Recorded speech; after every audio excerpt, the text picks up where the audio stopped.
Yan po ay recorded, yan po ay alam ni Jinggoy Estrada, yan po isisiwal at sinabi sa mga senador, hindi na kayo makukulong, bawiin nyo lang pirma nyo. Akalain po ba namin, puno na ng NBI ang Senado?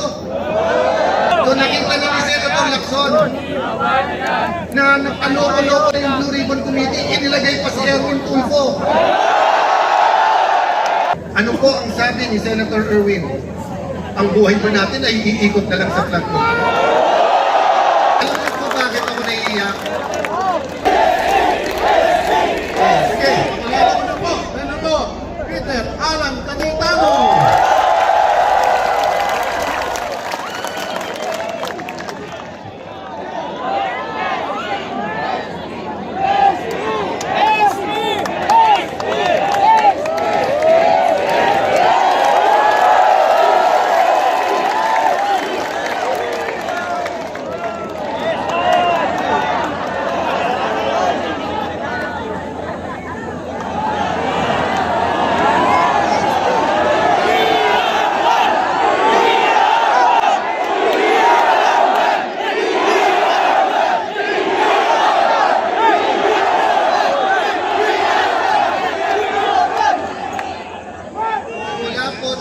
Pagkabata. Simula po tayo inamulat, tinuturuan po tayo na sa higit sa lahat mahalin ang Panginoon. At pagkatapos po tayong turuan na mahalin ang Panginoon, ang sinasabi sa atin, mahalin ang ating kapwa. Pero dahil lubusan nagmamahal ang Pilipino, pag may gumagawa ng masama, minsan sobra ang ating patawad. Minsan, paulit-ulit na ang pagnanakaw, okay din lang. Sobra na po ang ginagawa, iisin na lang natin. Ako'y naniniwala po na kailangan hate is challenged with love. Make no mistake po, tayo lahat naniniwala, una ang Panginoon, mahalin ang kapwa, magalit tayo sa kasalanan, hate the sin, not the sinner. Ako'y naniniwala, we fight hate with love. Pero ako'y naniniwala, ang Diyos natin ay Diyos ng hustisya. Hindi po ba mga kapatid? Nung SONA, halos 1 taon na nakalipas, malapit na po, ilang linggo na lang po SONA.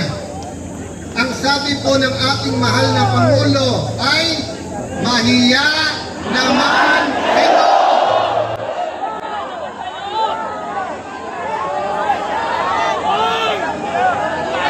Yung iba po, yung iba ay nagkaroon ng pag-asa. Hoy, finally, after 3 years, yung baling-balita sa kalye na 20% na, 25% na, 30% na, 40% na ninanakaw, umabot na rin hanggang Malacanang ang balita.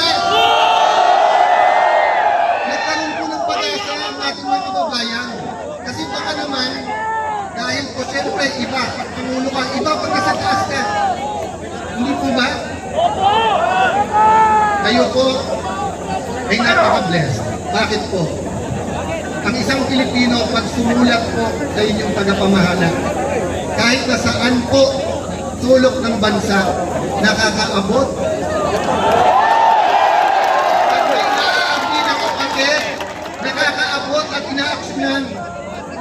Pero minsan sa simpleng barangay captain, minsan sa simpleng mayor o governor, kahit po sa amin, maraming sumusulat at pasensya na. Minsan po, hindi ko natutugunan. Eh lalo pa ho ang Pangulo. Kaya nagkapag-asa tayo. At agad kumilos si Senator Lacson. Nag-privilege speech. And nag-hearing na si Senator Marcoleta. No? Sabi ko kay Senator Marcoleta, Sir, bawal mag-privilege speech kapag ka hini-hearing na. Dapat sa hearing. Mabait po si Senator Marcoleta. Sabi niya, aangal ba? Hindi. Baka naman makatulong sa atin. So nagkaisa kami sa minority nun. Sige, kahit na bawal ang ginagawa, kung makakatulong sa bansa, kung mahanap ang magnanakaw, kung ang kadiliman ay mabibigyan ng ilaw, okay na. Nag-speech po siya, na-reveal yung mga ghost. Pagkatapos sinabi, 400 yung ghost, 1,000 na yung ghost, ang daming in-expose. And then, pinalitan si Senator Marcoleta. Nung pinalitan si Senator Marcoleta, ang mastermind ay senador na lang. Nawala na po lahat ng iba. Nawala na sa departamento, nawala yung secretaries, nawala yung congressman, nawala po yung napakalaking tao na kung siya po ay nagpagalaw nitong lahat. Pero sabihin nyo, kapatid na Alan, bias kayo. Hindi po. Si Ombudsman Boying Remulla mismo nagsabing, meron mastermind. Sabi po ni Ombudsman, meron mastermind. Ano po ang sabi? Ano po sabi? Ni Senator Lacson, walang mastermind. So mga kapatid, malinaw po na ang unang nagbigay ng pag-asa sa atin na Pangulo mismong sabing mahiya naman kayo. Hindi na po sila nahihiya. Sa totoo lang po, kawalang hiyan na ang ginagawa.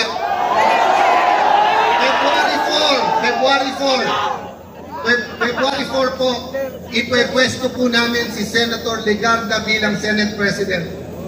30 minutes before 3 o'clock, tumahimik ang buong Senado. Bakit po? Nagtawagan na galing sa mga tataas na opisina at sinabi sa mga senador, hindi na kayo makukulong, bawiin nyo lang pirma nyo. Yan po ay recorded, yan po ay alam ni Jinggoy Estrada, yan po isisiwalat niya sa tamang panahon. Wag lang si Loren. Wag lang si Loren. Hindi na namin tinanong bakit. Sabi ni Loren Legarda, Alan, anak ko lumalaban. So baka yun ang dahilan. Pero okay lang, Alan. Okay lang, sinabi niya sa amin lahat. Magtiis tayo, magtrabaho, pero sabihin natin, wala nang lokohan. Walang lokohan sa flood control, walang lokohan sa chacha, walang lokohan dito sa dadating na impeachment. Ano po nangyari? Araw-araw pabago-bago, sasabihin ni Senator Lacson, walang report. Tapos may report. Tapos may mastermind. Hindi, kasama na. Hindi kasama si Romualdez, kasama si Romualdez. Tapos nung sinabi ng isang witness, eto yung mga secretary, nag-deliver. Lumabas po, di ba? Yung mga Marines. O ano sabi ni Senator Lacson? Sabi niya, hindi nag-deliver, pero hindi sa Malacanang. Kasi Senator Lacson naging witness na rin. Paano po siya naging witness? Yun po ang ilalman namin. Kaya nung Mayo 11, dumating po si Senator Bato. Alam mo po ba, Lunes yun?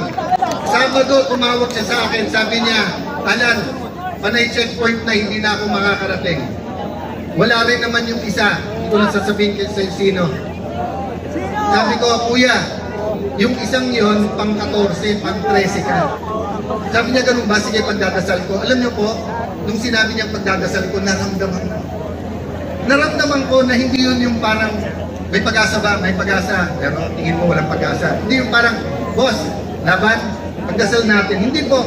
Naramdaman ko yung sincerity, ipagdadasal ko. Lunes ng umaga, alas 10 ng umaga, tumatawag. Sabi ko, Sen, kung dadating ka, Alan, hindi, Sen, gusto ko lang malaman mo kung dadating ka. Eto, Sen, makinig ka. Sabi ko, ano yun, kuya? Nandito na ako, sunduin mo na ako. So, napagdasal niya, alam niya tamang gagawin. Akalain po ba namin? Puno na ng NBI ang Senado. Mahigit 20 cooperatives na sa loob na po ng Senado nakakalat na. Mismong pong si President Cory Aquino nung nagkaroon ng kudeta. Mismong Senate President niya na si Senate President Salonga, hindi pinayagan na kunin si Senator Enrile, former Senate President Enrile, sa loob. pinayagan mag-privilege speech muna tapos nag-surrender. Kahit na naniniwala sa panahon na yon na walang kasong rebellion complex with murder. Ngayon naman po may bagong kaso, plunder complex with campaign donation. Kung pandarambong po ang pag-accept ng campaign donation, hindi po bribery ha, iba po yung bribery. Yung may tatakbo, may kailangan kontrata, eto. Wala pong kailangan na kontrata po, yung mga nag-donate kay Kuya Dante. Wala po. Kung yun po ay plunder, baka kalahati po ng mga nanunungkulan sa gobyerno ay sama-sama na dapat makulong. Bibigyan ko ng example, ha? Although karamihan dito kapatid, sabihin na natin may iba pang mga sumama. Noong 2016 election, meron pong eleksyon, may isang kandidato nagpapadonate ng lugaw. Okay? Magandang project yon, magandang project yon. Magandang project yon. Pero kung 1 milyon po tayo na nagbigay ng 50 pesos para po magkaroon ng lugaw, 50 million yon, plunder po ba yun? O kayo po, may mga t-shirt kayo. Kung tatakbo po si Kadante, nagbigay kayo ng t-shirt worth 50 pesos, eh ilang milyon po ang mga kapatid? Sa 1 milyon na lang po nagbigay isang t-shirt, plunder po yun? Ang kasalanan po ni Senator Marcoleta ay hinahanap niya ang katotohanan. Yun po ang buong katotohanan. Alam niyo po, hindi po ako magpapakahaba. Alam ko pong mahaba ang programa, mahaba ang pagtitiis, pero gusto ko pong aminin sa inyo to. Kaninang umaga, nung pinapanood ko yung video at malakas ang ulan at hindi po umaalis, tapos may konting kaguluhan, nagsisigawan, "We are one."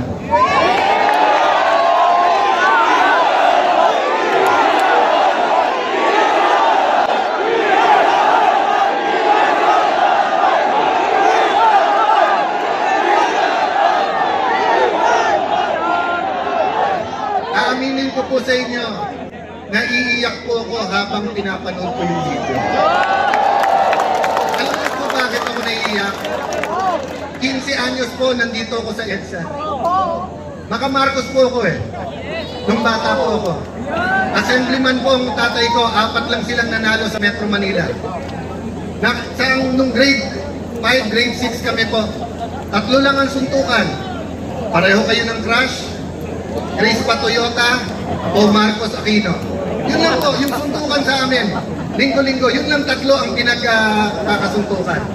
Inuunahan mo ako sa crush ko. Mas pogi ka. Ako, Chris pa ako. Toyota yung mga klase ko.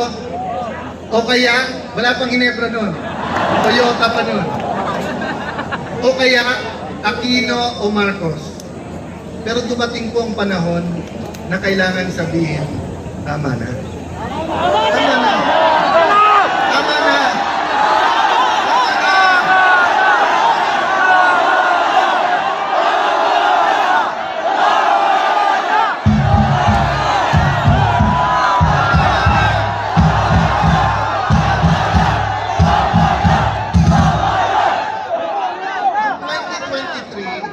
Halos 1 trilyong piso ang DPWH.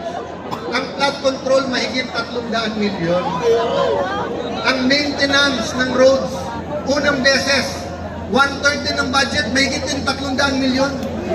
Usually, 70% ng budget ay bagong kalye, bagong tulay, bagong building. First time po noong 2023. Flood control at saka maintenance. Ang maintenance po hindi pa iniimbestigahan hanggang ngayon. Hindi pa rin po natuwa. 2024, wala pa rin nagsabing tama na. Yan na naman ang ginawa. DPWH pa lang po yan. Wala pang DOH yan. Wala pang Department of Agriculture yan. Wala pang BIR yan. Wala pang LTO yan. Walang smuggling pa yan. At lalong-lalong wala pang kita sa droga yan. Kaya nung dumating ang 25 na zona, natuwa tayo nung sinabing maya naman kayo kasi ibig sabihin may nagsabi sa ating mahal na Pangulo, Boss, tama na. Boss, tama na.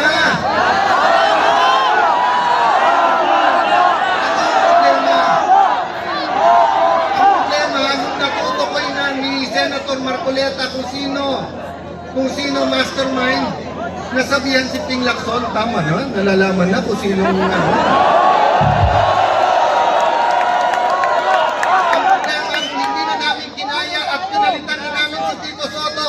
May nagsabi sa Malacanang, tama na, huwag niyo payagan yung mga yan makaupo. Sabi nila, tama na, litisin na. Tama na, litisin na ang ating Vice President. Nangako po kami, pero yung ating pong paglilitis. Eh bakit ayaw po nilang isabay ang hearing ng flood control dun sa paglilitis? Selective justice. Sino po ang gusto nila? So ang ibig sabihin po, gusto natin maging malapit tayo sa ustisya. So sa malayo, ang ginagawa nila parang malapit. Pero pag tinutukan mo sa malapit, malayo. Ang ginagawa nilang justisya. Kanina po papunta dito, we are one. Pangarap ko, dasal ko para sa atin lahat. Sana po, maging Katoliko, maging born again, maging Muslim, maging kapatid sa Iglesia ni Cristo, maging Bisaya, maging Kapampangan, Bicolano,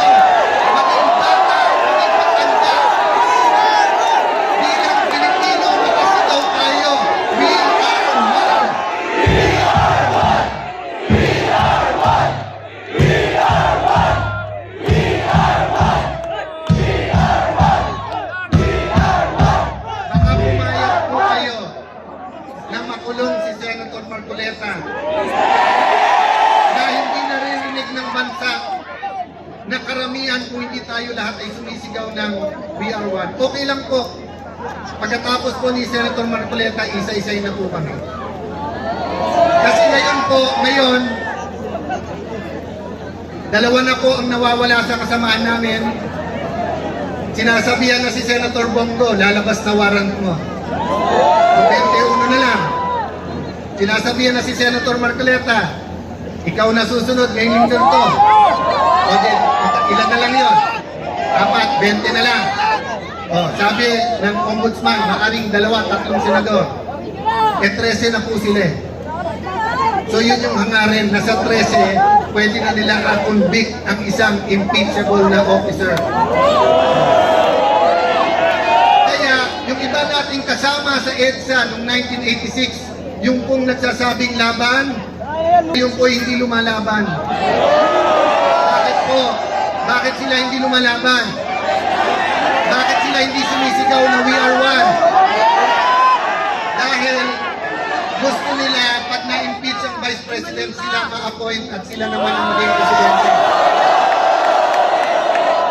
Dahil, bakit naman papayag ang Pangulo na ganun magiging Presidente? Kasi ang sabi naman ng Malacanang, sige, mag-agawan na kayo. Wala namang eleksyon eh. Magsasabi naman tayo. So, lahat po to ay sa pangalan lamang ng simpleng gawain. Ang gawain ng flood control. Kung wala naman pong flood control, normal po ang ating politika. Normal po, pwede natin sabihin we are one, pero ikaw dilaw, eto puti, eto itim, eto rainbow. Pwede naman po natin sabihin magkakasama tayo eh. Pero bakit po madugo ang labanan ngayon? Dahil iniisip po nung iba, lamunin na natin yung pagnanakaw. Pag tayo naman naging presidente, palitan natin lahat yan. Hindi po mangyayari, kapatid. Kasi pag nadumisan ka na at kasama ka na sa cover up, wala ka ng choice. Itutuloy-tuloy mo na ang pananakit. Itutuloy-tuloy mo na yung selective justice. Baon ka na, hawak ka na nila. Yun po ang problema natin kay Dante. Hindi natin po problema na makukulong siya. Ang problema natin hindi siya mahawakan. Ang problema natin hindi siya madidiktahan. Kaya mga kapatid, sana hindi rin kayo madiktahan. Yung mga nakikinig sa kanilang mga bahay, yung mga mga nanonood, pagdasal nyo po yung nangyayari ngayon. Kung may konti kayong oras at mamasahe, pumunta na rin po kayo dito dahil welcome po kayo. Welcome po kayo lahat.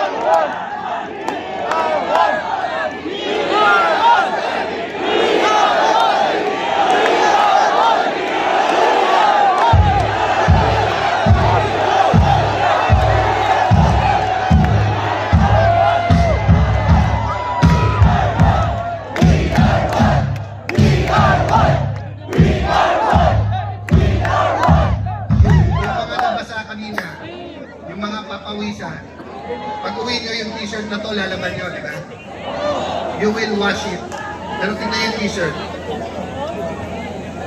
Don't forget! They want it washed away. Siguro last na po to. Yung mga kasing edad ko at mas matanda, hindi ko alam kung naalala nyo pa yung commercial ng 1980s. Meron pong commercial sa TV kasi nga ang mga tao dumadami na noon sa Metro Manila. Marami po nagtatapon ng basura. Naglabas po ng gobyerno ng commercial. Ang basurang tinapon nyo, balik din sa inyo. So kapag ka ikaw ay public official at may desisyon ka, at kwestiyon ng tao, katulad ng ginagawa nyo ngayon, katulad ng ginawa nyo sa malawakan yung rally, nung nanawagan kayo ng pagkakaisa, nanawagan kayong pakinggan kayo, dalawa lang po ang pwedeng gawin ng public official. Una, mag-reflect, makinig. O nga naman, baka tama sila. Baka nga selective justice, ayusin natin po. Pero pangalawa, double down. Double down, ibig sabihin, yung mali, lalo nilang pagpipilitan na tao. So nakita niyo ni Senator Lacson na nagkaloko-loko na yung Blue Ribbon Committee, inilagay pa si Erwin Tulfo.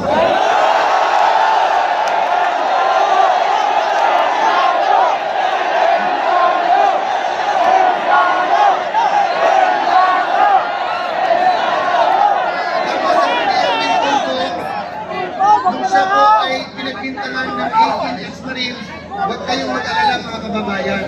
Hindi po ako si Senator Pangilinan ang maghihiring. Pagkatapos naging 13 na sila. Ano po ang sabi ni Senator Erwin? Ang buhay po natin ay iikot na lang sa platform.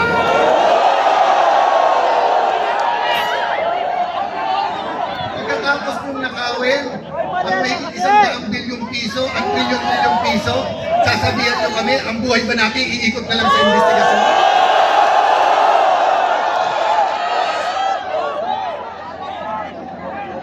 Pero hindi pa ginagawa doon eh. Huwag na tayong mag-imbestiga. Pero lahat ng manggugulo, ikulong natin yan. Si Marcoleta ang kulit, ikulong natin yan. Kaya po tayo nandito, wala pong pupuntahan. Itong ginagawa natin. Mga kapatid, tingin niyo po ba nagbago na? Okay lang, kung pagkatapos ng 1 year at sinabi, mahiya naman kayo, kung nahihiya na lahat, di dapat nagrarally tayo dito para magpasalamat. Pero ang katotohanan po, tuloy pa rin naman ang korupsyon. Ang katotohanan naman namimili. Ikaw, very good ka. Ikaw, umamin ka. Ikaw, magsoli ka. Sila na lang nagtuturok. Wala na pong daan para sa katotohanan. Sabi nila, hinaharap natin ang daan. Oo! Bakit? Eh, hinaharap nyo na yung daan ng justisya. Eh, di harangin naman namin ang EDSA. Ang sabi nyo, napeperwisyo ang traffic. Totoo po yun. At pasensya na po ang mga napeperwisyo sa traffic. Pero yung gutom araw-araw, dahil ninakaw ng gobyerno ang pera, hindi ba kayo napeperwisyo?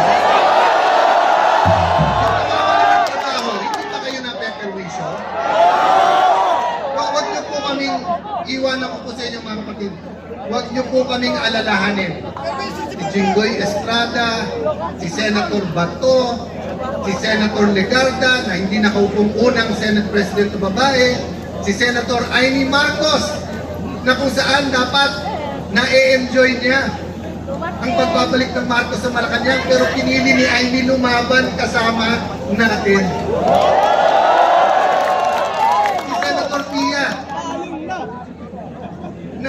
kanyang pinaglalaban, pamilya, anak, kababaihan. Pero isipin niyo po, kung hindi pa niya sinundo yung 18 Marines, hindi pa papasukin sa Senado. Si Senator Padilla, na nilalait nila, kulang daw sa kaalaman. Pero siya po, malinis ang puso at nung sinabi nandiyan ng Marines, kahit po sino humarang, hindi pwede papasukin. So wag po kaming alalahanin, disidido po kami lumaban. Alalahanin niyo po yung mga anak.